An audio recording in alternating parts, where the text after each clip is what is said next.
अनुप्रिया पटेल केंद्रीय मंत्री का कहना है कि हम उसके पक्षधर हैं। जातीय जनगणना समय की मांग है, तो क्या उत्तर प्रदेश में भी जातिगत जनगणना कराई जाएगी? क्योंकि बीजेपी के ऊपर यह दबाव बनाया जा रहा है। कुल मिलाकर जाति पर जंग जबरदस्त है। बिहार सरकार ने जातिगत सर्वे कराकर बढ़त बनाने की कोशिश की है, तो अब बीजेपी आरोप लगा रही है कि विपक्ष समाज को जातियों में बांटने की कोशिश कर रहा है। और इतना ही नहीं, प्रधानमंत्री नरेंद्र मोदी ने तो यहां तक कह दिया है कि उनकी नजर में सिर्फ एक जाति है और वो है गरीबी, और इस जाति को खत्म करना है। यानी देखा जाए तो 2024 के रण के पहले जाति पर जंग रोज का रोज अब बढ़ता जा रहा है, तेज होती जा रही है। और फिलहाल जो माहौल बन रहा है उससे यही कहा जा सकता है कि जाति वाली ये लड़ाई फिलहाल थमने वाली नहीं है। इसीलिए तो हमने लिखा है, जात निकलेगी तो फिर दूर तलक जाएगी।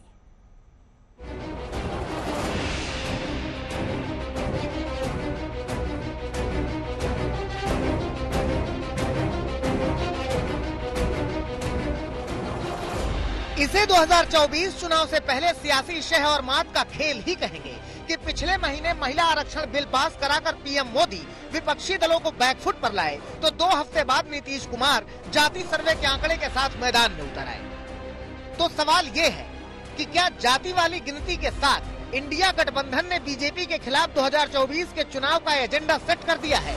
यही वजह है कि पीएम मोदी ने छत्तीसगढ़ की रैली में इसी बहाने कांग्रेस पर खुलकर हमला किया। जाति वाली सियासत के बीच हिंदू वोटों के ध्रुवीकरण का भी प्रयास किया। कल से कांग्रेस ने एक अलग लाभ आरोपना शुरू कर दिया है। ये कांग्रेस के नेता कहते हैं, जितनी आबादी उतना हक। मैं कहता हूं, इस देश में अगर सबसे बड़ी कोई आबादी है तो वो आबादी गरीब है, और इसलिए मेरे लिए गरीब ही सबसे बड़ी आबादी है, और गरीब का कल्याण यही मेरा मकसद है। भारत के पूर्व प्रधानमंत्री मनमोहन सिंह जी तो कहा करते थे कि देश के संसाधनों पर पहला हक माइनॉरिटी का है, अल्पसंख्यकों का है, और उसमें भी मुसलमानों का है। अब कांग्रेस कह रही है कि आबादी तय करेगी कि पहला हक किसका होगा। जाहिर है कि पटना से बेंगलुरु, बेंगलुरु से मुंबई और मुंबई से दिल्ली तक के मंथन में इंडिया गठबंधन को मुद्दों का जो संकट सता रहा था, उसे नीतीश कुमार ने काफी हद तक दूर कर दिया है। बिहार में जातीय सर्वे की रिपोर्ट जारी होते ही कांग्रेस ने कर्नाटक में ऐसी ही रिपोर्ट जारी करने की बात शुरू कर दी है। महाराष्ट्र में भी जातीय सर्वे की मांग महाविकास अघाड़ी की तरफ से होने लगी है। उत्तर प्रदेश में समाजवादी पार्टी ने राष्ट्रीय जातिगत सर्वे की मांग तेज कर दी है, और आम आदमी पार्टी ने दिल्ली, हरियाणा, पंजाब में जातीय सर्वे की मांग उठा दी है। कांग्रेस पार्टी की ये मांग है कि कास्ट सेंसस होना चाहिए, ताकि छत्तीस बिरादरी हर वर्ग को अपने अधिकार मिल सके। दलित एवं पिछड़ों के वोटों से सत्ता, तो इन्हीं लोगों ने कभी एनडीए को बढ़ाया, और इस बार हम लोग अगर जागरूक कर ले जाएंगे तो यही लोग पीडीए और हमारे इंडिया को बढ़ाने का काम करेंगे। देखिए, ये कास्ट सेंसस पूरे देश में होना चाहिए। इस देश के पिछड़े, दलित, अल्पसंख्यक समुदाय के लोग लंबे समय से मांग कर रहे हैं कि भाई हमारी संख्या कितनी है ये तो बताओ। कांग्रेस नेता राहुल गांधी तो पहले ही इस मुद्दे पर मुखर हैं। मध्य प्रदेश, राजस्थान, छत्तीसगढ़ की रैली में राहुल लगातार जातीय जनगणना का मुद्दा उठा रहे हैं और अपने बयानों से ओबीसी वोटों को साधने की कोशिश कर रहे हैं।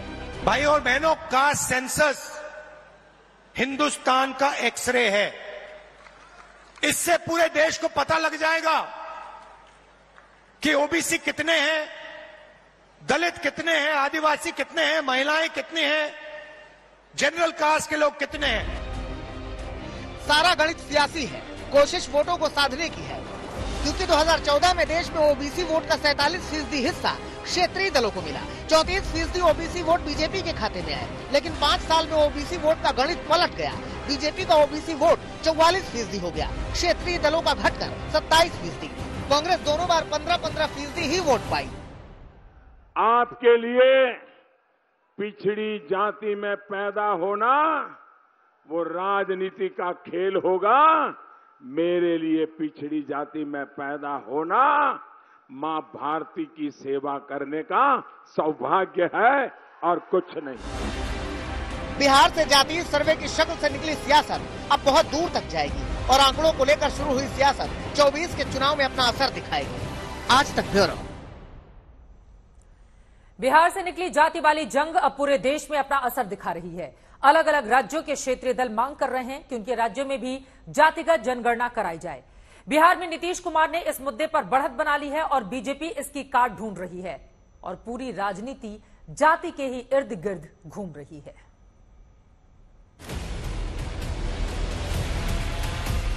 इस आंकड़े में सारी चीजें आ गई कि किसकी कितनी आबादी है और किसकी क्या स्थिति है। बाकी सबको लाभ मिले। जिस सरकार में भारतीय जनता पार्टी के 14 विधायक मंत्री थे, उस मंत्रिमंडल का यह फैसला है। नीतीश कुमार जी की सरकार को जातीय सर्वेक्षण का जो रिपोर्ट जारी किया, इसके मैकेनिज्म को समझाना पड़ेगा। चुनावी राजनीति में जाति वाले गणित को लेकर मुख्यमंत्री नीतीश कुमार ने जो दांव चला है, फिलहाल बिहार में बीजेपी को उसकी सीधी काट नजर नहीं आ रही है। यही वजह है कि कोई नेता इस सर्वे का श्रेय ले रहा है तो कोई सर्वे के आंकड़ों पर संदेह कर रहा है। पूर्व डिप्टी सीएम सुशील मोदी कह रहे हैं कि जातीय गणना का निर्णय तो बीजेपी का था। बीजेपी के नए सहयोगी जीतन राम मांझी कह रहे हैं कि आबादी के हिसाब से आरक्षण मिले। बीजेपी के एक और सहयोगी उपेंद्र कुशवाहा नीतीश कुमार के वाहवाही लूटने पर तंज कस रहे हैं। तो बिहार बीजेपी के प्रदेश अध्यक्ष सम्राट चौधरी पूरी प्रक्रिया पर ही संदेह कर रहे हैं। लालू यादव ये बताएं कि आपने 15 साल बिहार में राज किया, अपने 15 साल के कार्यकाल में आपने जातीय सर्वेक्षण क्यों नहीं कराया? और आज जो बिहार में जातीय सर्वेक्षण की रिपोर्ट आई है कि किस सरकार का फैसला था, जिस सरकार में भारतीय जनता पार्टी शामिल थी, जिस सरकार में भारतीय जनता पार्टी के 14 विधायक मंत्री थे, उस मंत्रिमंडल का यह फैसला है। इसलिए लालू जी अनावश्यक श्रेय लेने का प्रयास न करें। सम्राट चौधरी का जाति तय कर दिया है, तो जाति यदि तय है तो आम लोग कैसे देख सकते हैं? राजीव जी का जाति तय है तो ये बताओ ना, ये कौन से ऐप्स पर है और किस आरटीआई के माध्यम से सूचना प्राप्त होगी, तभी तो इसको 100% लोग इस पर विश्वास करेगा। इसलिए नीतीश कुमार जी की सरकार को जातीय सर्वेक्षण का जो रिपोर्ट जारी किया, इसके मैकेनिज्म को समझाना पड़ेगा और इसके साथ साथ जो आर्थिक रूप से विकास हुआ है पिछले 30-32 वर्षों में, इसको बताना चाहिए।